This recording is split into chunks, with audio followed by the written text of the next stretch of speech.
my name is Elizabeth Garizi, and today I will be presenting about cybersecurity. First, I will define cybersecurity and discuss a brief timeline of its history. Then I will talk about its importance, and I will then talk about the different types of levels of cybersecurity and threats that could occur. Then I'll dive into different tips I have for individuals and organizations to avoid or treat cybersecurity attacks. After that, I will discuss a case study and then conclude with a question. So what is cybersecurity?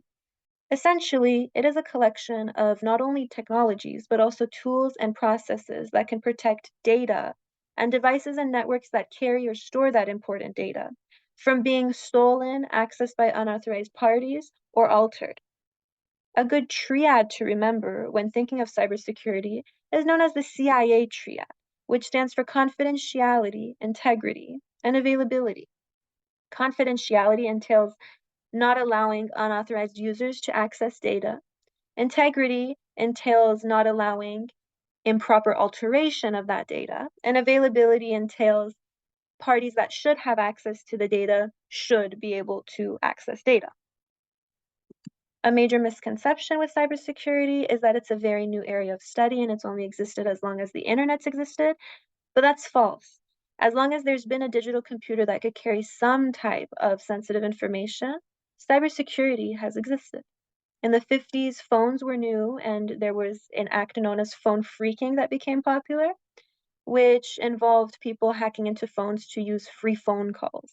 And then later, physical hacking became more popular as these types of devices were still new. So a lot of people were intrigued by phones and they would steal them to look at them and research more about them. And that's why passwords became more popular at that time, so that there would be some level of security with personal devices. In the 70s, the first worm was developed as a research opportunity. And with the first worm, eventually, an antivirus was developed in the decade after. And due to the Cold War, there were governments that would try to use cybersecurity and different hacking techniques to eavesdrop on the other government's progress, for example, with reaching the moon. And then in the 90s up to now, with the internet of what I like to call the internet of trouble, it's just a breeding ground for a lot of sensitive information that could be hacked and stolen and used or sold. And with modern day technology that's just evolving, there's new viruses that can be completely untraceable or polymorphic.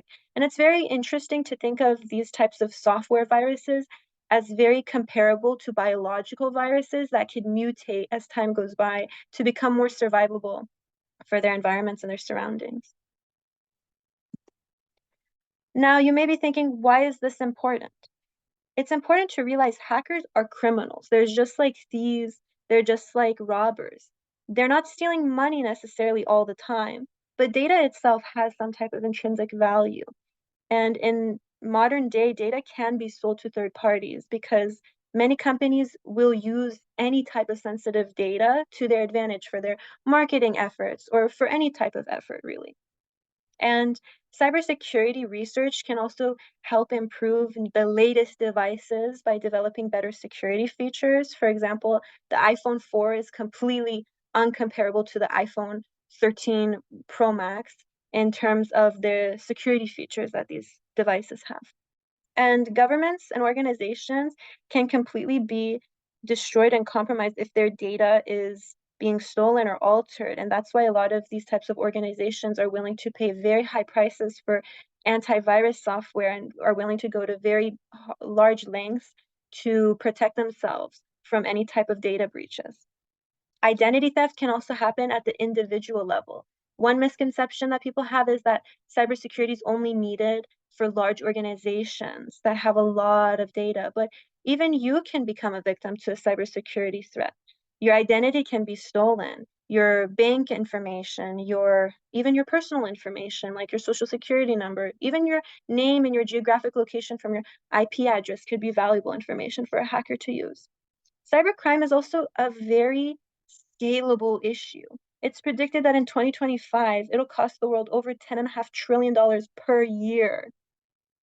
And with the growth of the internet and the use of cryptocurrency, e-commerce, and social media, there's just a lot of different portals that people can use their personal information and even personal financial information and just transfer that through the internet and through different types of websites. So it's important to be very cautious of the type of environment we live in right now. So at the most microscopic level, we have physical security, which is very imminent. It's important to realize that at this level, if your data and your devices are being compromised, there's not really much you can do. So it's important to be very mindful of your surroundings. For instance, let's say you're at a coffee shop and you're studying on your laptop. You should try to be very aware of your surroundings to make sure that you don't leave your laptop unattended, because if your laptop gets stolen, not only does your laptop have sensitive information stored inside of it, the hardware has sensitive information, and your fingerprint is on your laptop as well. So it's important to realize that your personal devices have intrinsic value aside from the cost of purchasing them. Data and what it carries is very important and can be sold and used by hackers in any type of way. Plugging in a foreign device or a USB into your computer can also carry some type of virus. So it's important to be aware that just because something looks interesting, you shouldn't just use it or plug it into some type of device willy-nilly. You should be very careful and cautious of the physical devices in your surrounding. And at the next level of security, there's data security. Many devices have MAC address filters, which are given by the NICs, so they can have some type of control of what types of devices can flow data into them. However, there are softwares that a hacker can obtain to spoof the MAC address and pass through that filter. And then at the next level of security, which I think is the most interesting, we have network level security, where data is transferred between devices. At this level, one example of network level cyber attacks could be, let's say one company is a rival company for another, and they try to send empty SYN segments to another computer that has absolutely no valuable information, and they just try to overload the system until all the computers crash. Not all types of hackery or cybersecurity crimes have to involve a virus. A lot of them could even involve an empty segment that just pushes a company off of its normal business processes. Another horrible version of cybersecurity could be DNS spoofing. So you could be fooled that you're using a legitimate website, and you click on the link and then go into a website that's using its own IP address, pretending to be another website. And you could click on a link that may contain a virus, or you are essentially just logging in or using a website, and your own IP address and your own sensitive information can be viewed and obtained by this uh, domain that's essentially pretending to be a different domain. And they can always send that information to third parties. Then there's phishing and social engineering, which are very popular terms nowadays. Essentially, they're just practices hackers use to obtain your sensitive information with your free will sometimes. And viruses can even be hidden in emails. So it's very important that, especially when you're at work, when you're using your work devices, you don't just open up any type of email that you receive and any type of documents that are hidden in those emails.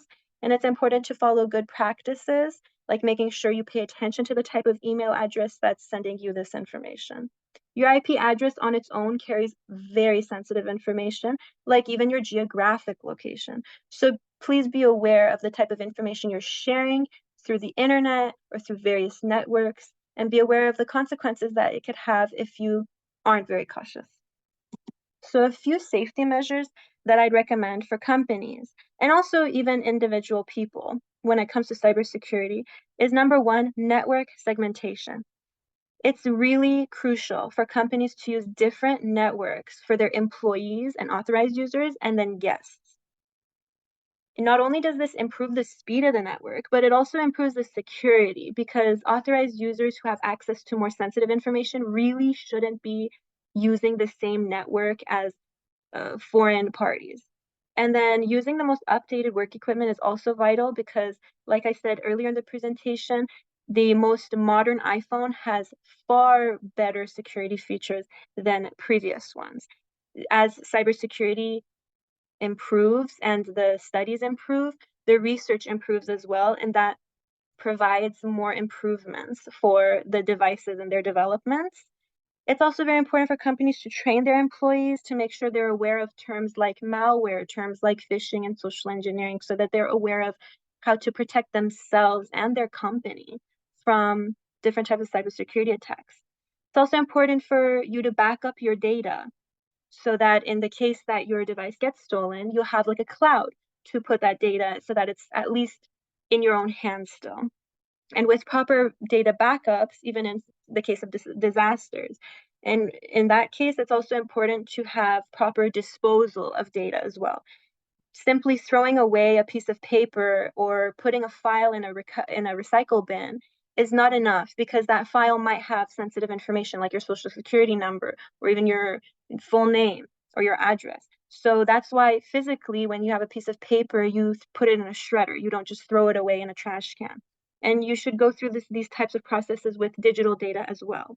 Especially if you work in the public sector, a lot of government jobs and government employees are very aware of the fact that at the public sector level, there's a high level of confidentiality, and even disposal of files and random pieces of paper need to go through a process to be able to be disposed, which is very interesting to think about. And it's also important to invest in antivirus software, to view it as an investment, not really a liability or a cost. Would you rather be a company that's known for having a bad reputation of data breaches, or would you rather be a company that's trustworthy and people would want to do business with? Would you rather have a laptop that crashes all the time, or would you rather invest in antivirus software to keep your laptop safe for a longer period of time?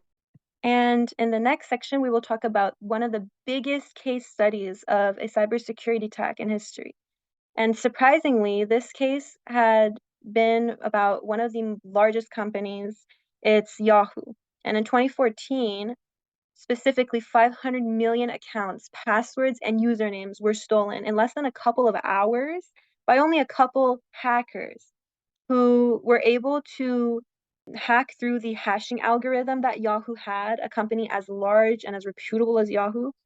And not surprisingly, these hackers sold that type of sensitive information through the darknet, which really opens your eyes to how valuable this information is, because not much bank information or financial information was taken. It was mostly just a bunch of usernames and names and passwords. And that was still valuable information to sell to third parties. And the type of attack this was, or the types of methods that these hackers used, was a cookie-based attack, which essentially means that they didn't even have to authenticate as any type of user. So they remained sort of anonymous. And that's a big reason why it took over 2 years for the government to get involved and investigate who these hackers were. Yahoo even believes in the idea that these hackers were state-sponsored because they were just able to hack so easily into this company's databases. So in conclusion, I'd just like to say that in a much broader view, companies and individuals really shouldn't wait until their data gets completely compromised to start developing strategic plans to implement to protect their networks and devices from different external threats. If you don't have sustainable data security measures, no company can really be viewed as legitimate, in my opinion. It wouldn't be a safe place to work. It wouldn't be a safe company to partner with. And even at the individual level, it's important for people to realize that you have an identity and you have very valuable information and data that you carry on your devices, and you should be worried about whose hands that can fall into. And with the internet growing, it only continues to increase the need for cybersecurity technology and research and sophisticated technical professionals to help citizens in this world full of hackery. So with that said, let's move on to the question. Which one of the following is true regarding cybersecurity? Is it A, once a file is put into the recycle bin, there's no chance a hacker can reach its data? B, cybersecurity only affects large organizations that have large databases? C, unlike money, data has absolutely zero value? Or D, cybersecurity attacks are becoming increasingly numerous, complex, and costly as the years progress?